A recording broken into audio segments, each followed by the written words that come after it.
Get the kids up, moving around the classroom, and you could do the same with as simply as having different stations around the classroom of different games or drill sheets, whatever it might be that you feel your students are going to need support with when it comes to building their confidence in maths. Welcome to Rainbow Skies for New Teachers, where we're all about bite-sized tips and simple strategies for bright and busy new teachers. If you're in your first few years of your career and want to make the rollercoaster ride of teaching more fun, streamlined and stress-free, you're in the right place. We're Ashley and Alicia, the dynamic duo from Rainbow Sky Creations, and we're excited to be your teacher mentors on the go. There are rainbows ahead, my friend. And together, we're unstoppable. Let's get into today's episode. Here at Rainbow Sky Creations, we acknowledge the Darra people and the Whadjuk Noongar people, the traditional custodians of the lands on which we record this podcast today, where we live, work and learn. We pay our respects to their past, present and emerging elders of this nation and supports the cultural, spiritual and educational practices of First Nations people. Hello and welcome to Rainbow Skies for New Teachers. I'm here with Ashley and we're going to talk today all about maths, but with a little different angle when it comes to maths. Ashley, how are you when it comes to numbers? I love maths, actually. I grew up in a household, though, that my dad was a maths teacher, and now he's got a doctorate in mathematics education. So I feel like we were given lots of nurturing and love when it comes to maths. Look, I'm not the very best there is in the world, that's for sure, but I love teaching it and I love making it fun for kids. I've got a question for you when it comes to your dad teaching you maths when you were little. Sure. Did it ever induce stress or was it just a really good environment? Because your dad is an educator. So I'm guessing you were quite receptive to the learning that your dad was providing. Yes, but he never did it in a threatening way. It's very interesting to think about him as an educator because he's probably not the best mathematician that ever lived, but he's an amazing teacher. So it's the skill of the teaching that really helped us make it fun. Your husband is a maths teacher too. He is a maths teacher and he's high school maths and he loves the higher end order thinking of maths. But I can see how he is with our girls already and I have to laugh. Our soon to be 2-year-old was walking around the house with a calculator and just like putting in numbers and pretending it was a phone, pretending it was a calculator, who knows what. But I was like, oh, you are your father's daughter. But I asked because I remember when my dad used to teach me maths and he was an engineer and it was just stressful, like high school maths. And he would be trying to teach me algebra and I'll be breaking out into sweat and just going, I can't do this. And the maths anxiety would kick in. I'd be like, I just don't have a maths brain because that's what I would hear from my mum's generation as well of like, I just don't have a maths brain. And that's what we're going to talk today about is maths anxiety. And if you've got students in your class who might feel that way, because we know the narrative on how we learn is a lot different to what it was 50 years ago to even 20 years ago to where we are now. So if you've ever had students come in who go, I'm just not good at maths, they've probably heard it from someone around them. You may have been a parent or a grandparent. And we're here to say that's not the case. Our brain is a muscle, it grows. So it's just like, we're going to learn to build that skill. Absolutely. And even as a teacher, if you're listening to this and you have a little bit of maths anxiety or you're worried about not really knowing the concepts or worried about teaching it, then this episode might be able to help you as well. Because I know lots of teachers go in, I've heard it so many times, young teachers that start out and they say, I don't want to teach year 5 and year 6 because I'm too scared of the maths portion. That's so true. And I think the cool thing about maths is there is more than one way of getting to the answer. And that's probably one thing I really love about my husband and how his brain works because he's like, there's no one rule fits all. Like there are different ways of getting to that point. There are different perspectives. If you encompass that in your whole ethos in life, I feel like you're going to be a very open-minded and curious learner. So when it comes to maths, if you sit there as a teacher going, I just don't remember learning it this way, that's okay because there are different ways to get to that point. And you're going to teach your students that as well, which is going to allow them to become more competent, confident learners. Absolutely. It's actually so funny that you say that because when my dad used to help us with our maths when we were kids, he would always say, okay, so you've learnt this way, but you could also do it this way. And his way was always better and easier and more fun. But it's interesting to think that your husband, Tyrone, Mr. Alicia has got a similar ethos to my dad that we affectionately call the Wizard. Yeah. It was actually really nice last year, the Wizard, Wizzy, and Tyrone actually got to meet, and they really did hit it off, didn't they? They did. I feel like there's that kind of, I don't know, is it a right brain thing, left brain Yeah. thing? It's the right brain thing with a little bit of creativity thrown in there. It Okay, is. let's talk about some maths anxiety and how we can help and support our students to overcome these feelings when it kicks in. So we've got 7 different ideas to help build confidence and success and say goodbye to maths anxiety. And this is going to be really helpful if you're teaching one of those grades that is doing the NAPLAN testing this year. I think that starting the year out with some of these ideas and these practices can really help, especially if your students are feeling a little bit more worried or anxious about those tests coming up.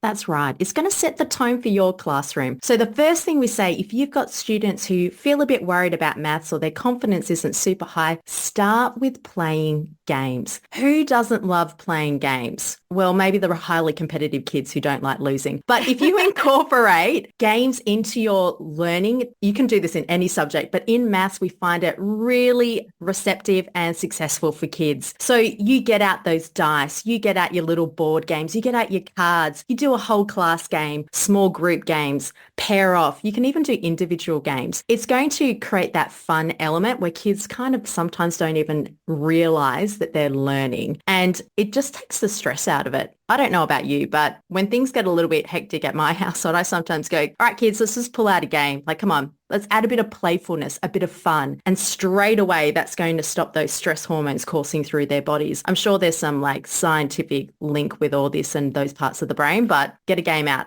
Add some playfulness. Yeah, my son came home from school, his first day of school the other day, and I said, how was it? And he was like, it was really great. But the best part, Mum, was we did this maths lesson and my teacher turned it into a game. You should have seen his face. It lit.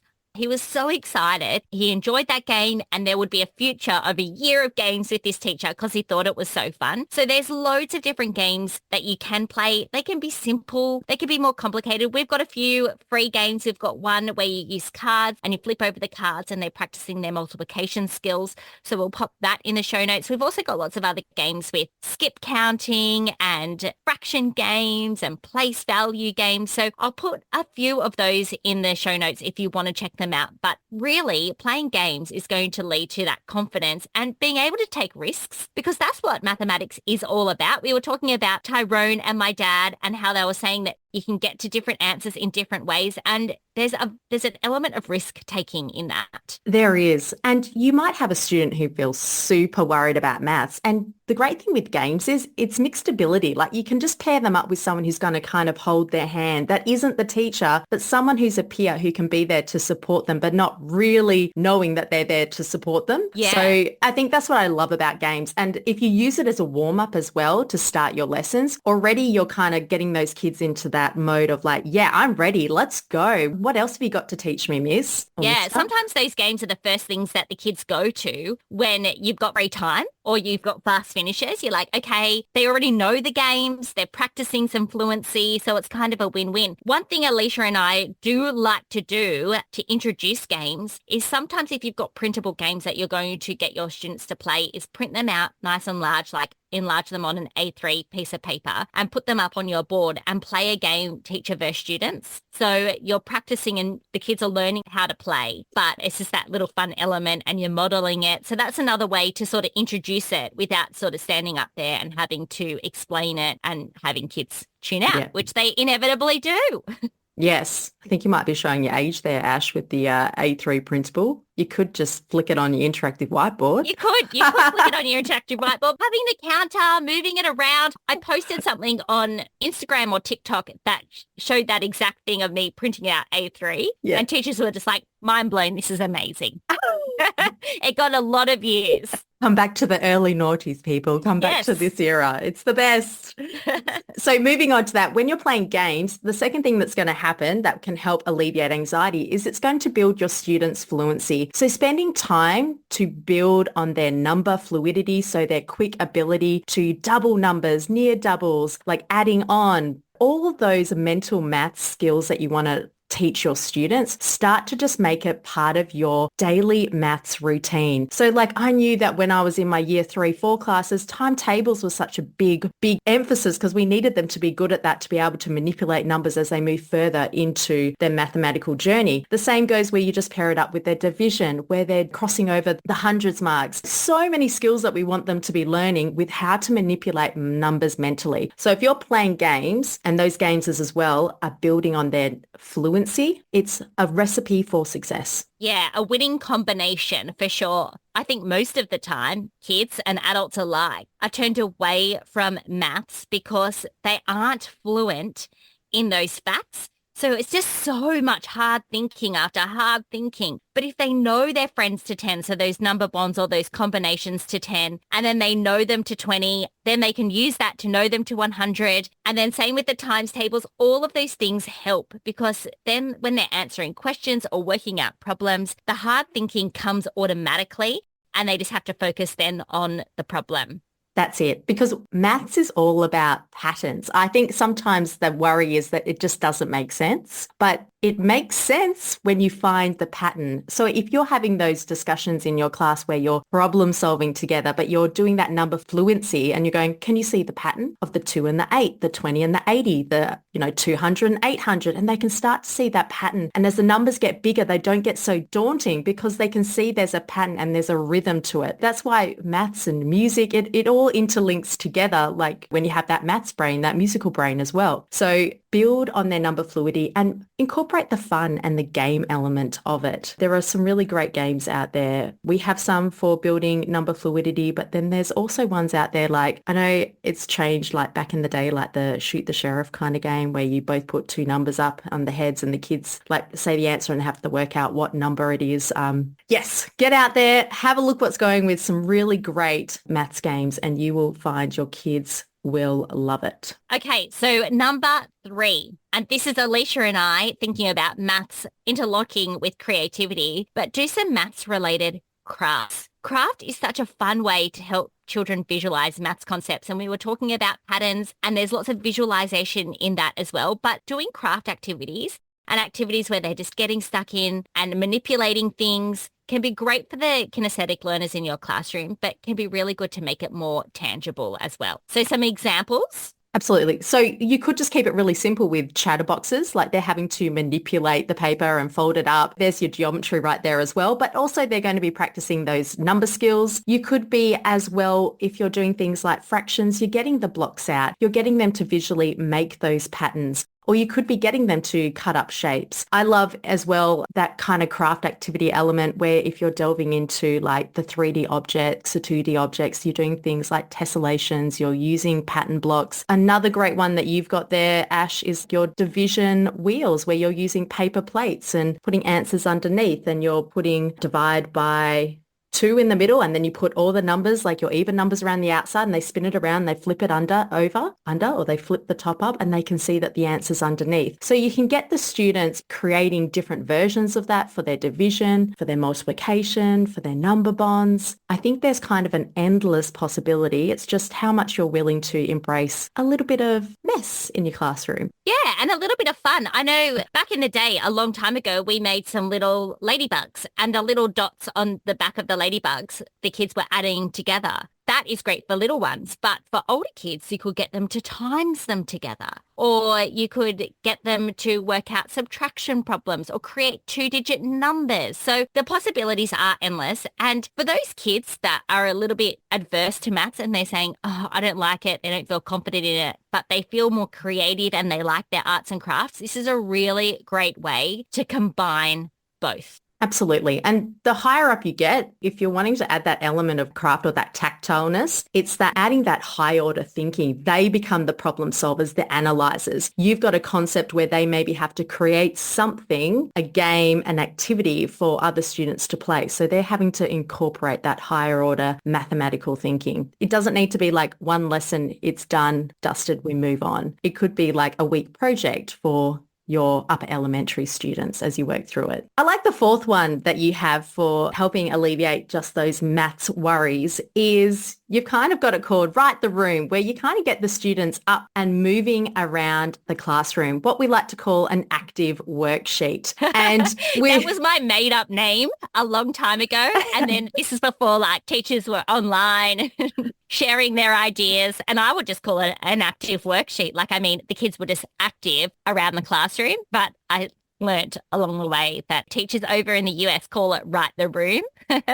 There you go. I even like use this as kind of like bus stop activities too, where everyone's kind of working around a classroom to help solve different questions, but they're providing their points of view to that answer or how they would solve it. So I know we have a bunch of investigations that we've put together where you put different questions up around the classroom and there's a story behind it. You read the story to your students and then they go and start the first questions and have to solve it. By getting that answer, they then need to find it where it is on the other question card and then they complete that question, solve the answer, find it on the next question card and work their way around the room. Yeah, it's kind of self-correcting, which is really cool. So if they work out the answer and then they can't find that answer on another card around the room, they've made a mistake and they need to go back. But the best thing about those sorts of investigations too is they can start anywhere. It doesn't have to go in order is what I'm trying to say. Yes, it works in a loop. And what's so beautiful about these activities is you see the kids who are just like, I'm going to go do this myself. And they're just like those self-motivators and they're off. And then you see the ones who love that social learning and they pair up with someone and they work together. And then you see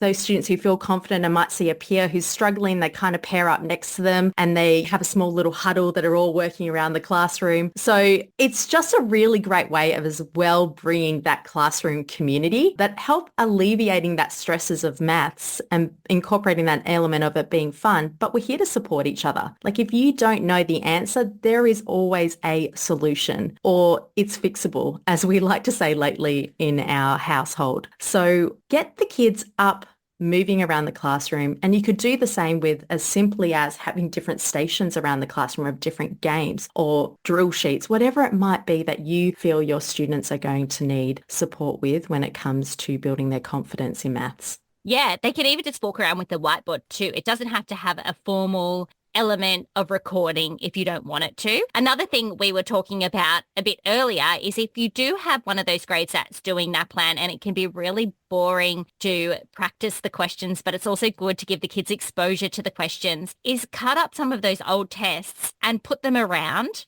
And then the kids are just moving from one little spot to another. When I've taught grades that do NAPLAN, I like to do this and put the questions in like funny little spots. So they kind of have to search. It's like a little hide and seek at the same time. Just make it a little bit more fun. The kids can work on them, work them out. And then you can come back and do a plenary together. So that's another way you can do it. You can have different stations, as Alicia said. So it doesn't need to be an investigation like we just said. It could definitely be a worksheet that you cut up and the kids are just moving about in order to complete that. Or another way I've done it in the past too is I've had different questions that the kids can answer. And then I've had 2 stations that are a challenge. So if they get through it quickly, they've got those challenges to go to and to solve as well. So then you're adding that differentiation in at the same time. Absolutely. And you could even get them completing those challenges on an iPad. And then when you get down onto the mat, I used to get the kids be like, who solved it? And they would just, you put the interactive whiteboard on, they would kind of,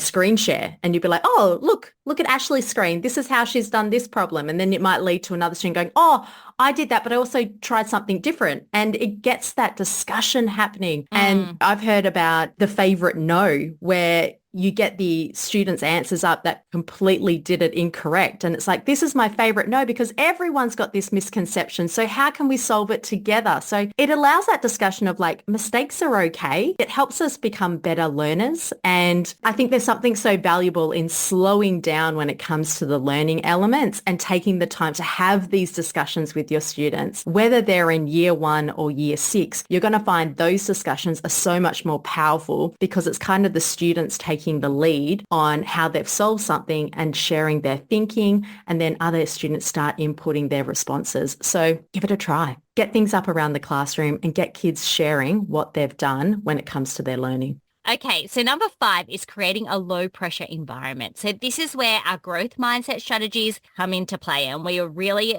big advocates for creating classrooms that support a growth mindset here at Rainbow Sky. So your students need to know that to be a successful mathematician, they need to have a go, and good learners make mistakes. So we need to take that fear away from making mistakes. And that's the first step in creating the confident little mathematicians in our classroom. That's it. So where I showed before, just before that favorite, like my favorite no, it's getting the students to see that mistakes are okay. So sometimes you might have it where I used to get those problem solving questions up, or say you've got NAPLAN coming up, like Ashley was saying, you, instead of putting those questions up around the classroom, you could just put one up on the board each day or at the start of each transition. And it's like, okay, tell me guys, what are you thinking? You know, what could the answer be? Like, how could we get to this end point?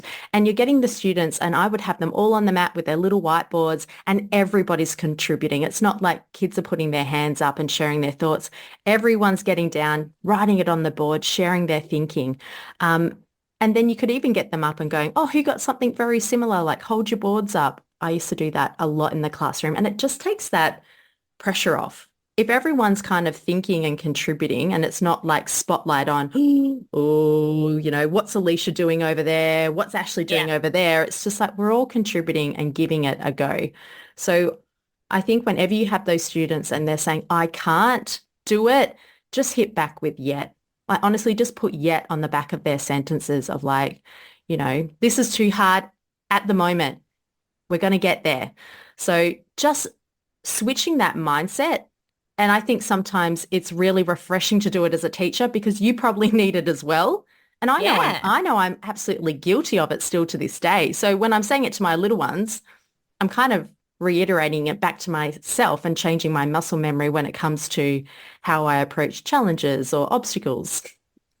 Definitely. We will share some mantras, some growth mindset statements that we like to use. But before I do that, I just want to go back to what you were saying, Alicia, about creating that low pressure environment and having students able to answer questions, but without the pressure of the whole class looking at them. So we both love to give our students mini whiteboards to sit on the floor with that they can jot down. So when you're asking questions, they can jot down their answer, put it under their chin so you can scan and see, but it's not necessarily picking kids out from the crowd if they don't feel confident. It also allows you to sort of notice and then say, Alicia, I've noticed you're doing really great with your maths today. Can you share your answer? I'm really impressed with it, or what have you.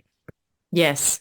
And you could do the exact same with, say you're practicing your number bonds. You just give everybody 10 multi-fix cubes and they show their answers. Or you're doing the same with, you used to do the same with like your multiplication or your division where you're giving everybody counters. Like, why just one kid? Why just, why just the teacher on the interactive whiteboard? Get everyone involved.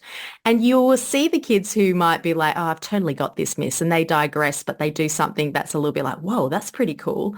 Or if you do have that kid who's not participating and they're just drawing on their whiteboard, you just make that mental note and be like, I just need to go check in with that kid and we need to go work through X, Y, Z with them. So don't ever freak out if you've got all the kids having a whiteboard and you've got one kid who's deviating off, but they're not disrupting everyone, but you can see they're not super engaged. It just gives you an idea of knowing that, hey, I'm going to go in and check with that student after. You don't need to flag it with them or like let everybody know that Johnny is off task. It's just it gives you an idea on how the kids are tracking with that learning. So there's a little classroom management tip for you there too. One thing I love to do for classroom management when you're doing these sorts of activities and you're giving them unifix cubes or counters, and I feel like this is also showing my age, and when I went to university for teaching, but sitting the kids in a circle and actually doing your maths activity face to face in a circle, like as a community, instead of you standing up in front of the class as the leader. You're kind of doing it together as a group. And I think it allows kids to sort of look around and view. You can see kids from all different directions, their peers. And same with you as a teacher, you can kind of monitor. And it's a really great way to do your maths. I love doing that with the younger grades, but I even think older grades could really benefit from it as well. Oh, well, why don't you just get the older grades or give them a piece of chalk and out you get outside and go do your algorithms on the basketball court or, Yes. under the courtyard. I think sometimes we get really stuck on that it has to be inside the four walls. Be a bit rebellious, go against the grain and do something that you go, it is a really gorgeous day out there. Probably not if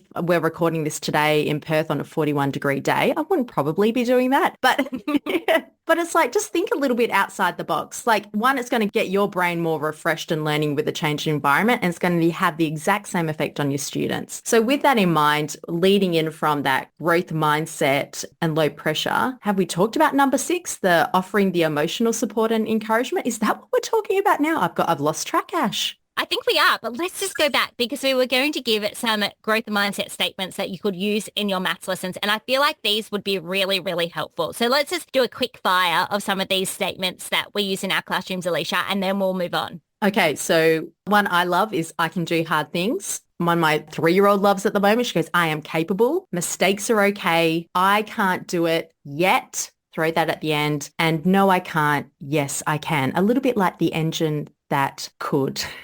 I Yes. think I can. I think I can. I think I can. I love good learners make mistakes. We say that in my household constantly. Good learners make mistakes and learn from them, and we can grow and stretch our brains because that is true. Our brains is a muscle. It isn't set in stone. We can grow and stretch our brains and get better. That's it. We can all do that. Even our beautiful middle-aged brains. That is exactly right. Look, I'm not middle-aged yet. I'm just saying.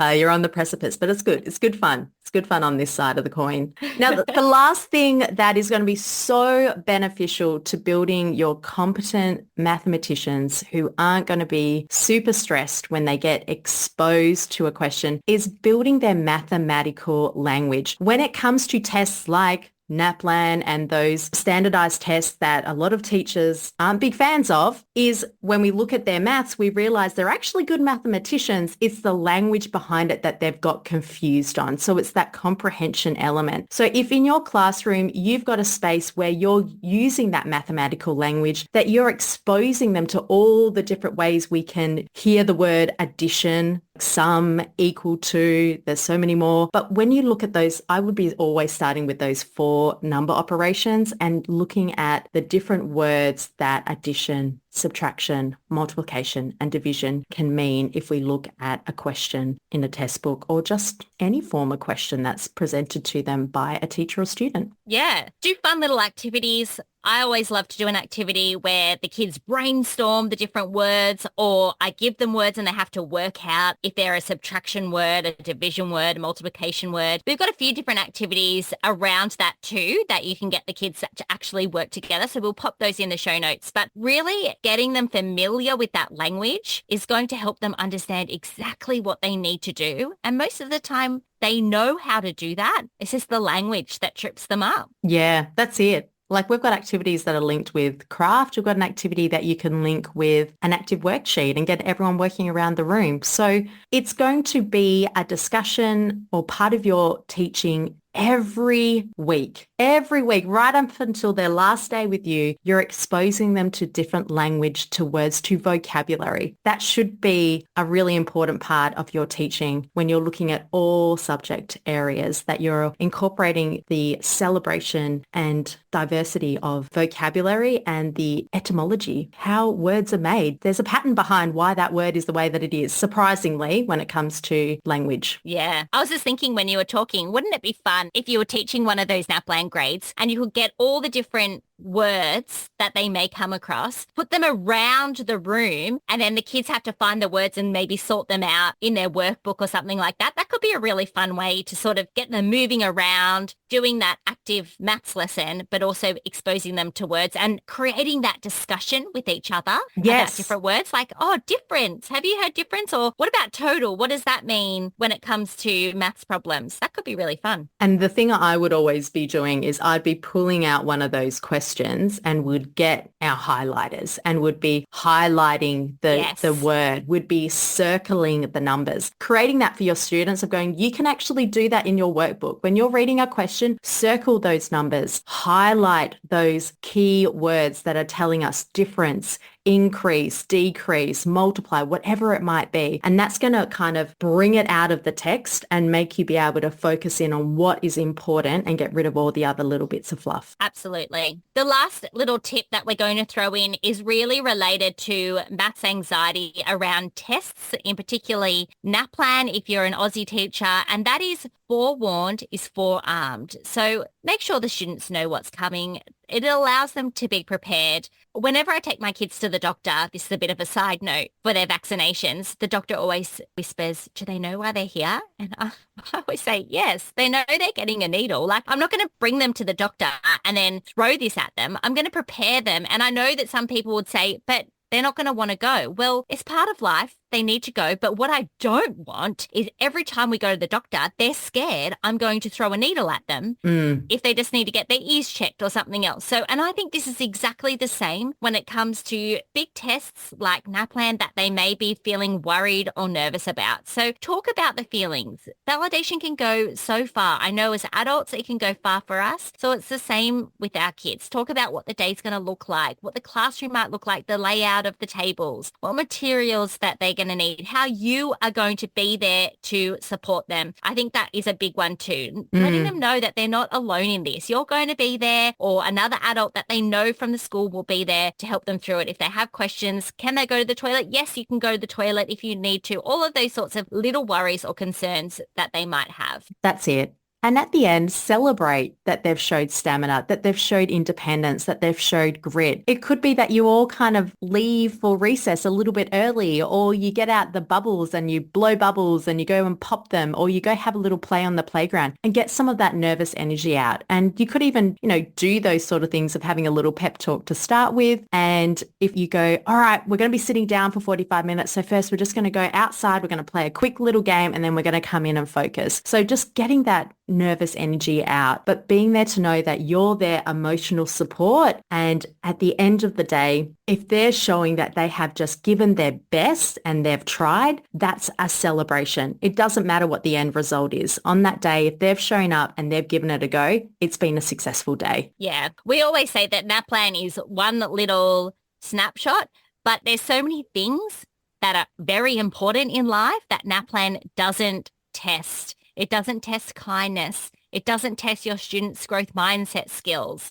It doesn't. It doesn't test any of those things. How helpful they are, how thoughtful they are. It really is just a grain of sand in the grand schemes of life and learning. So a lot of teachers now would probably be like, NAPLAN, meh. Doesn't even come up on our warning radar. It's just like, it's just another day, we get on with it. And I really think that should be the approach we're taking when it comes to learning. Even if you've got a big end of term assessment, it just happens. This is what we're going to do. But if you've incorporated any of these little strategies throughout the term, the kids are going to know that it's a safe space in your classroom, that we have fun, that we learn, that we make mistakes, and it's okay. This is going to help forge the path for me to become better at understanding a concept and move forward from there. So look, you're going to have stressful times as a teacher. Your kids are going to have stressful times as learners. But if you're there to kind of embrace it together in all the messiness, it's going to be a great year. It sure is. So let's recap. They were our 7 ideas to help your students experience success and build confidence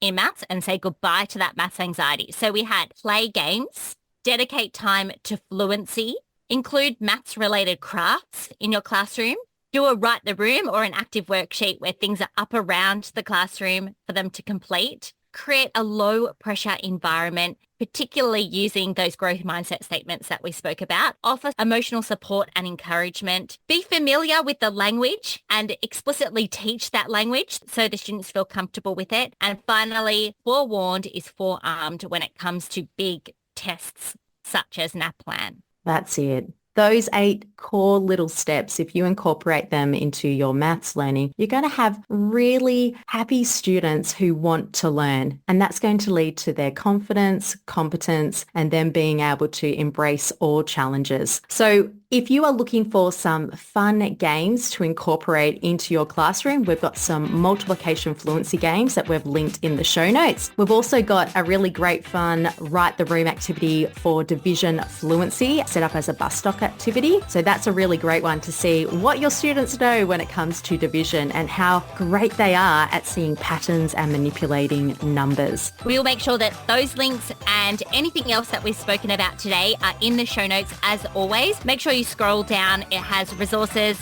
that we've spoken about in today's episode and we list and link them there. So that is where you can find them. Thank you for joining us today. Next week, we're going to have another awesome episode about helping students and helping them with different behaviors and regulation of behaviors. We've got an amazing guest joining us. His name's Dave. You are going to love him. He's an OT and he's got so much great stuff to share about supporting different students in your classroom and how we as teachers can really help them. We can't wait for that episode. So there are rainbows ahead, my friend. And together, we're unstoppable.